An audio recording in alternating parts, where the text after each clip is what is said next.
ಮಾತು ತಿಳಿಸಿ ಮೇಡಮ್, ಮಾತಾಡ್ತೀವಿ. ಎಲ್ರಿಗೂ ನಮಸ್ಕಾರ.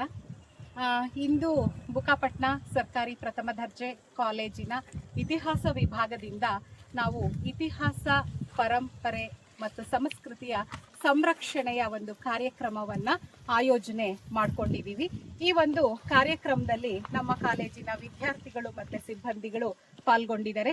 ಚಿಕ್ಕನಾಯಕನಹಳ್ಳಿ ತಾಲೂಕಿನ ವೈಸಲಕಟ್ಟೆ ಗ್ರಾಮದಲ್ಲಿ ಈ ಒಂದು ತುರುಗೋಳ್ ವೀರಗಲ್ಲು ಏನಿದೆ ಅದು ಪತ್ತೆ ಆಯಿತು. ಇಲ್ಲಿ 2 ವೀರಗಲ್ಲುಗಳು ಪತ್ತೆ ಆಗಿದೆ.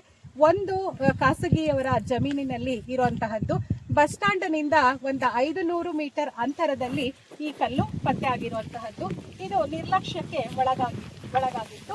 ಮತ್ತೆ ಇದೊಂದು ಅಪ್ರಕಟಿತವಾದಂಥ ವೀರಗಲ್ಲು. ಇದನ್ನ ಇಲ್ಲಿನ ಸ್ಥಳೀಯ ಜನರು ದನದ ಕಳ್ಳ ಅಂತ ಹೇಳಿ ಅದನ್ನ ಅವಗಣನೆ ಮಾಡಿದ್ದಂತಹದ್ದು ಆಗಿದೆ. ಹಾಗಾಗಿ ಇದು ಆ ಥರದ ದನದ ಕಳ್ಳ ಅಲ್ಲ, ಇವನೊಬ್ಬ ವೀರ ಅನ್ನುವಂತಹದ್ದನ್ನ ಸ್ಥಳೀಯರಿಗೆ ಒಂದು ಜಾಗೃತಿಯನ್ನ ಮೂಡಿಸುವಂತಹ ನಿಟ್ಟಿನಲ್ಲಿ ನಾವು ಈ ಕಾರ್ಯಕ್ರಮವನ್ನ ಹಮ್ಮಿಕೊಂಡಿದ್ದೀವಿ.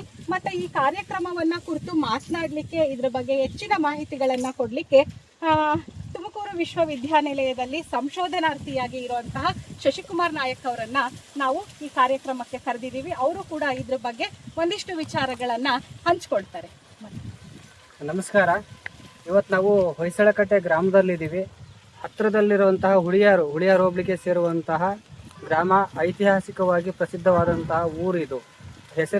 ಊರಿನ ಹೆಸರಿನಲ್ಲೇ ಇದೆ ಇತಿಹಾಸ. ಅದಕ್ಕೆ ನಾವು ಇಲ್ಲೊಂದು ಹೊಲದಲ್ಲಿ ಒಂದು ವೀರಗಲ್ಲು ನೋಡ್ತಾ ಇದ್ದೀವಿ. ಈ ವೀರಗಲ್ಲು ಏನು ಹೇಳ್ತಾ ಇದೆ ಅಂದರೆ, ಒಬ್ಬ ವೀರ ನಿಂತಿದ್ದಾನೆ, ಅವನ ಹಿಂಭಾಗದಲ್ಲಿ ಹಸು ನಿಂತಿದೆ, ಮೇಲುಭಾಗದಲ್ಲಿ ಸೂರ್ಯಚಂದ್ರ ಇದೆ. ವೀರ ಒಂದು ಕೊಡಲಿಯನ್ನು ಹಿಡ್ಕೊಂಡಿದ್ದಾನೆ. ಇದು ಏನನ್ನ ಸೂಚಿಸುತ್ತೆ ಅಂದರೆ, ಇದೊಂದು ತುರುಗೋಳು ವೀರಗಲ್ಲು ಅಂತೇಳಿ ಸೂಚಿಸುತ್ತೆ. ತುರುಗೋಳು ಅಂದರೆ ಹಸುಗಳನ್ನು ಕತ್ಕೊಂಡು ಹೋಗ್ತಾ ಇದ್ರು. ಅವಾಗ ಹಸುಗಳೇ ಸಂಪತ್ತಾಗಿತ್ತು. ಹಸುಗಳನ್ನು ಯಾರಾದರೂ ಕಳ್ಳರು ಬಂದು ಕತ್ಕೊಂಡು ಹೋಗೋಂಥ ಪರಿಸ್ಥಿತಿ ಹಿಂದೆ ನಿರ್ಮಾಣ ಆಗಿತ್ತು. ಈಗೇನು ಬ್ಯಾಕಲ್ಲಿ ಕಳ್ತನ ಮಾಡ್ತಾರೋ ಆ ರೀತಿ ಬೇರೆ ಬೇರೆ ಯಾವ ರೀತಿ ಕಳ್ತನ ಆಗುತ್ತೋ ಅವಾಗ ಇವೇ ಸಂಪತ್ತಾಗಿತ್ತು. ಇದನ್ನ ಯಾರು ಕಳ್ಳರು ಬಂದು ಹೊಡ್ಕೊಂಡು ಹೋಗ್ತಾ ಇದ್ರು, ಅವಾಗ ಅವರ ಜೊತೆ ಹೋರಾಡಿ ತನ್ನ ಪ್ರಾಣವನ್ನು ಲೆಕ್ಕಿಸದೆ ಅವನು ಹೋರಾಡಿ ವೀರಮರಣ ಹೊಂದಿದ್ದಾನೆ. ಅವನು ಅವಾಗ ದೇವರ ಸಮಾನ ಆಗಿದ್ದಾನೆ. ಅಂತಹ ಜನಗಳಿಗೆ ಅವನ ನೆನಪಿಗೆ ಅಂತೇಳಿ ಅದೇ ರೀತಿ ಹಸುಗಳನ್ನ ಅಲ್ಲಿ ಕೆತ್ತಿಬಿಟ್ಟು ಅವನ ವೀರತ್ವ ಶೌರ್ಯತೆಯನ್ನ ತೋರಿಸ್ಬೇಕು ಅಂತೇಳಿ ಅವನನ್ನ ಅಲ್ಲಿ ಚಿತ್ರಿಸಿದ್ದಾರೆ. ಅವನು ಕೈಯಲ್ಲಿ ಏನು ಆಯುಧ ಸಿಕ್ಕಿತ್ತು ಅವಾಗ ಅದನ್ನೇ ಅವನು ಹಿಡ್ಕೊಂಡು ಹೋರಾಡಿರೋದ್ರಿಂದ ನೋಡಿ ಆ ಕೊಡಲಿಯನ್ನು ಹಿಡ್ಕೊಂಡಿದ್ದಾನೆ.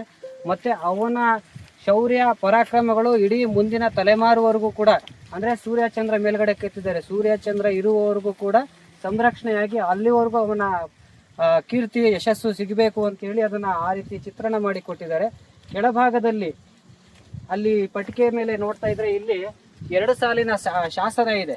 ಅಲ್ಲಿ ಲಿಪಿ ಬರವಣಿಗೆ ಇದೆ, ಕನ್ನಡ ಅಕ್ಷರಗಳಿದೆ, ಕನ್ನಡ ಭಾಷೆಯಲ್ಲಿ ಬರೆದಿದೆ. ಇದು ಅಲ್ಲಿ ಏನಂತ ಸೂಚಿಸುತ್ತೆ ಅಂದ್ರೆ, ಆ ವೀರ ಯಾರು, ಯಾವ ಊರವನು, ಮತ್ತೆ ಅವನು ಏನಕ್ಕೆ ಹೋಗಿದ್ದಾನೆ ಅಂತೇಳಿ ಸೂಚಿಸುತ್ತೆ. ಏನಂತ ಇದೆ ಅಂದ್ರೆ, ಒಡ್ಡಹಳ್ಳಿಯ ಒಬ್ಬ ವೀರನು, ಒಡ್ಡಹಳ್ಳಿ ಅಂತಂದ್ರೆ ಒಂದು ಊರು, ಒಡ್ಡಹಳ್ಳಿಯ ವೀರ ಅವನು ತುರುಗೋಳ ಹೋರಾಟದಲ್ಲಿ ವೀರಮರಣ ಹೊಂದಿದ್ದಾನೆ. ಅವನ ಹೆಸರು ಸೌದೋಗಿದೆ ಶಾಸನದಲ್ಲಿ.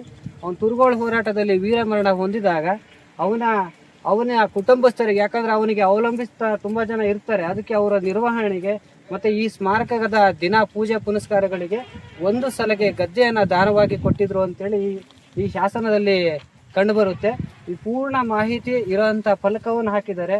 ಆದರೆ ಜನಗಳಿಗೆ ಇದರ ಅವೇರ್ನೆಸ್ ಇಲ್ಲ. ಇದು ಯಾವುದೋ ಕಳ್ಳರು ಕಲ್ಲು ಅಂತೇಳಿ ಇದನ್ನ ಜನಗಳು ಇದು ಮಾಡ್ಕೊಂಡಿದ್ದಾರೆ. ಆದರೆ ಇದಕ್ಕಿಂತ ಮುಂಚೆ ಇನ್ಮೇಲೆ ಜನಗಳು ಇದನ್ನ ಅವೇರ್ನೆಸ್ ಮಾಡಿಕೊಂಡು, ಇದು ಇತಿಹಾಸದ ಕಲ್ಲು, ಇದನ್ನು ನಾವು ಸಂರಕ್ಷಣೆ ಮಾಡ್ಕೋಬೇಕು, ನಮ್ಮ ಊರಿನ ಇತಿಹಾಸ ಅಂತೇಳಿ ಅವರು ತಿಳ್ಕೊಂಡು ಮುಂದಿನ ಪೀಳಿಗೆಗೆ ಇದನ್ನ ಅವರು ತಿಳಿಸುವಂತ ಪ್ರಯತ್ನ ಮಾಡಬೇಕು.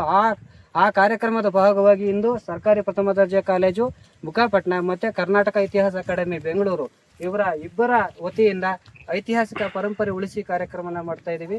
ಹಾಗೆ ಎಲ್ಲಾ ಊರುಗಳಲ್ಲೂ ಇಂತಹ ಐತಿಹಾಸಿಕ ಕುರುಹುಗಳು ಇರ್ತವೆ. ಅವನ್ನೆಲ್ಲ ಸಂರಕ್ಷಣೆ ಆಗಬೇಕು ಅನ್ನೋದು ನಮ್ಮ ಈ ಜಾಥಾದ ಉದ್ದೇಶ ಅಂತೇಳಿ ನಾನು ಹೇಳ್ತೀನಿ. ಧನ್ಯವಾದಗಳು.